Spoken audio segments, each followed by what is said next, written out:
Her ears tell the story right there. See him going back and forth right there, waiting for a command. She's in great form. I know when I single in a pick 6, I'm singling the ears. Proviso, maybe taking a chance for Tom Amoss in the Ladies Classic. The Juvenile Fillies earlier in the day. Her race was a week earlier. Devil May Care, as we look on the list here, is a price. And Frank Lyons, you heard some good word on Devil May Care. Well, Angel Cordero is very high. He thinks that this is Johnny Velasquez's best chance on the day, and she's by Malibu Moon, and we've seen the Malibu Moons really act favorably on the synthetic surfaces, and she's yet to step on it.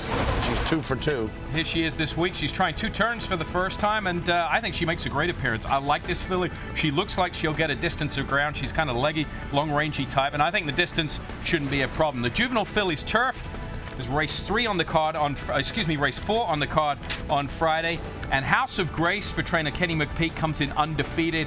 Would go on the morning line at 4 to 1. Lily Langtry, who Graham mentioned, that Aidan O'Brien thinks that's his best chance, is now installed at the 3 to 1 morning line favorite. Okay, Graham, we're going to test your knowledge of European racing. How about Italian racing with Junia Tepsia? Yeah, this is a difficult one for anyone to assess.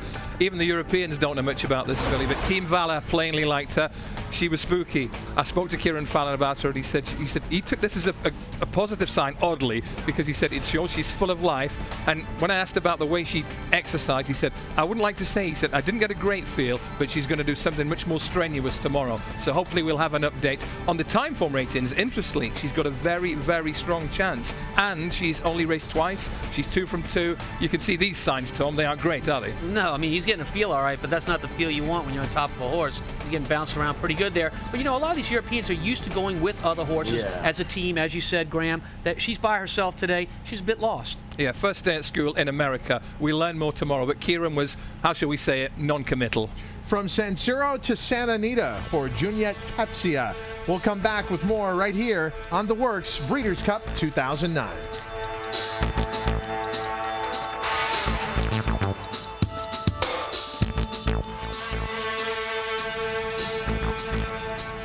Welcome back to the Works as we continue through our discussion race by race. We're now at the Sentient Jet Filly and Mare Sprint. 7 furlongs, $1 million on the line. Here's a look at the morning line, and on that one, 8 to 5, Ventura Frank. She is the morning line favorite. She's the defending champion. She was out for a gallop this morning, looked pretty good too. She looked superb. Of all the horses returning that won on the card last year, I mean, Goldakova looks great, but look at this filly right here. She looks absolutely superb, and we send our best wishes to Bobby Frankel, who's sick, and this will give Bobby a little bit of a lift when she turns for home and she runs right by them on Friday, because she looks like you can't beat her. That's plain and simple. Stronger than she did in her work a couple days ago. Yes, she does. Also out for the Filly and Mare Sprint, Only Green.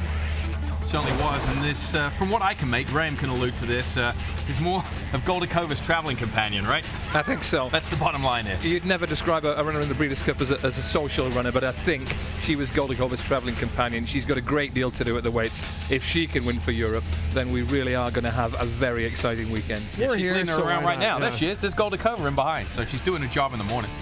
From the Filly and Mare Sprint to the Filly and Mare Turf. Let's take a look at the field there. I honestly see this just from a handicapping point of view as a 2-horse race. The defending champ forever together, and then clearly Midday Lincoln's move way forward and way down from that morning line. Yeah, Midday is one of the key players for a very strong Henry Cecil trio. I'm here to give my honest opinion. I have a slight reservation. I said it the other night.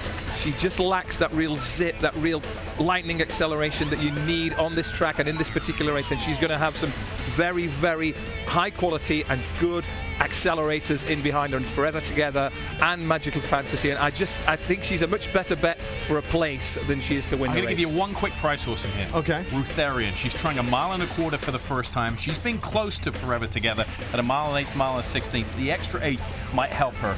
You and Graham have just turned my whole thinking of this race upside down. I'm going to have to process a little bit more. At least I have another day to think about it. The Breeders' Cup Marathon, we haven't asked you much about this field, Graham, and your opinion of those who are coming over. And obviously, you would think the Europeans would have an advantage, much like last year.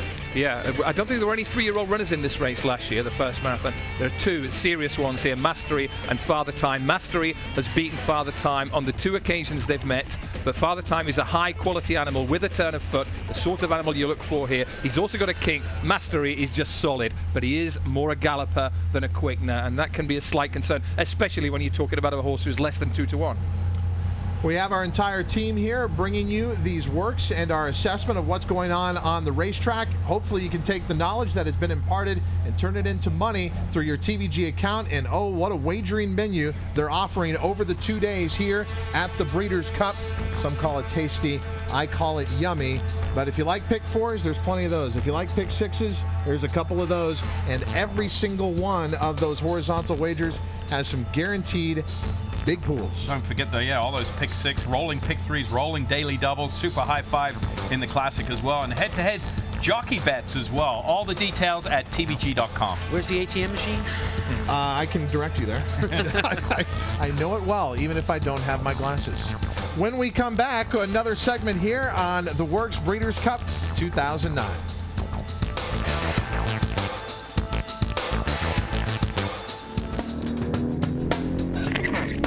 What are you waiting for? Become a TVG account holder today. Special sign-up promotion for this Breeders' Cup week. Bet 50, get 50. Find out more at tvg.com, or you can pick up the phone and call 1-888-PLAY-TVG. Once you're an account holder, remember, deposit and wager early for Breeders' Cup.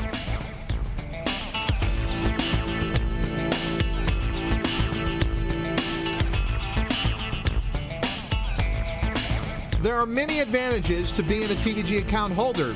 We have all the racetracks in America you want to be playing, and possibly can play. And then there's advantages like this, the works available at tvg.com. Yeah, absolutely. It's the place to go. Tom went there this morning. That's why we're bringing you some of these works today. Zenyatta, Beautician, Careless Jewel, just among some of the names that are up there, along with Richard's Kid and Summer Bird. Awesome site. Awesome, very clear picture, crisp. You want to look at some works and don't want any background noise? This is the place to go. Ultimate track video works at tvg.com. Oh, just love it. So much offered by America's Horse Racing Network. Looking at Lucky is on there, and he's looked sensational in the morning's Tapits Fly. Yeah, don't forget that horse. You need to go look at that. Yeah, Tapits Fly is about 8-1 in the morning line. Outworked an older horse on the turf this morning, at least on looks and on time as well.